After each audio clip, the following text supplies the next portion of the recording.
this is your Grasp of Avarice dungeon guide in 6 minutes or less.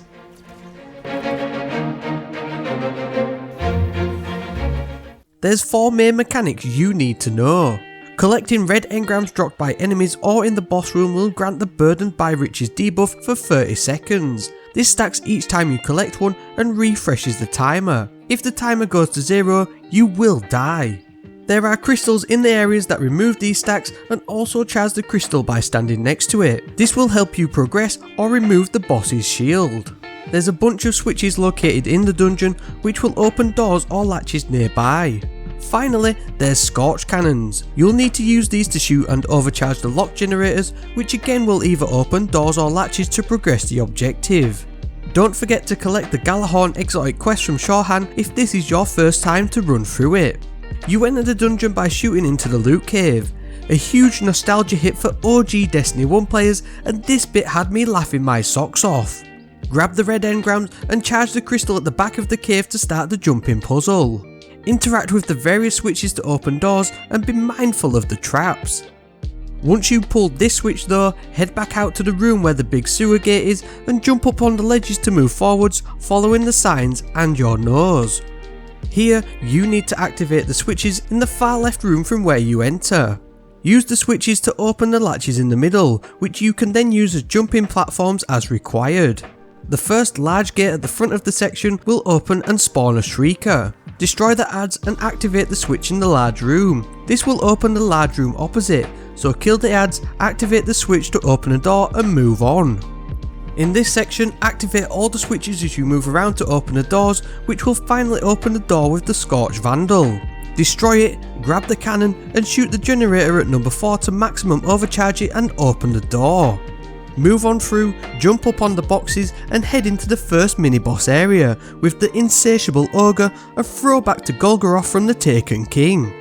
The ogre has an overshield which you can only remove by charging the crystal from the Burden debuff. It's a fairly straightforward encounter. Scorch Vandals spawn at the rear and you can use the cannons to overcharge the generators to open one of the 2 rooms on either side of the map. Defeat the waves of adds to collect red engrams and then charge the crystal. Swap between the rooms as required until the boss's shield is removed and then start the damage phase. Simply rinse and repeat until you beat it. Run through the lower rear door and on to the next encounter, the Sparrow Run. A throwback to the Scourge of the past raid, and you'll need to pass through and reach the 4 mines before the time expires. Fortunately, there's 2 sensors within each section which you can drive past to extend the timer's duration. A bit of trial and error is required here and it'll get your fire team through this fairly easily. Jump up and over the crystal structures at the end and into the Fallen Shield encounter. There's multiple platforms here which you access by yeeting yourselves through the man cannons and charging the generators with the Scorch Cannons. The aim is to find the platform with the shielded servitor. This will have a bunch of adds which drop red engrams when defeated. Use the Burden debuff to charge the crystal within that platform and remove the servitor's shield.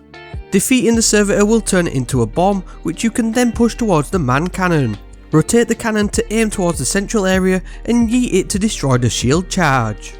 Do this 4 times to complete the encounter. Finally, jump to the central platform and yeet yourselves up into it and access the final boss room. Captain Avarok the Covetous is the fallen boss here. He generally stays within the central area but will hurt you if you take too much damage from him. Once again, you need to charge the central crystal with the Burden debuff from the red engrams. You can only obtain red engrams by overcharging one of 3 generators within the room, which will drop a bunch of engrams at various points around the boss area. Use the Scorch Cannons from the Vandals to do this and be mindful as the engrams will explode and disappear if you don't collect them quick enough, so make sure your team spreads out to maximise collecting them. A mini boss Shank and Vandal will also spawn in the central area near the boss, so it's definitely worth taking them out before charging the crystal just to make life a bit easier. Once the crystal is charged, the boss's shield will go away and he'll teleport to the central rear area. This is the time for you to do your DPS and damage the boss. One phase is definitely possible, but don't worry if you can't manage it. Just simply rinse and repeat to beat it and collect your loot. You'll need to get familiar with the dungeon if you want to do the master version, get the Gjallarhorn ornament, the Gjallarhorn Sparrow and the Gjallarhorn Catalyst, so I hope this quick guide helped you out. If it did, why not check out my new battle rifle build guide shown here.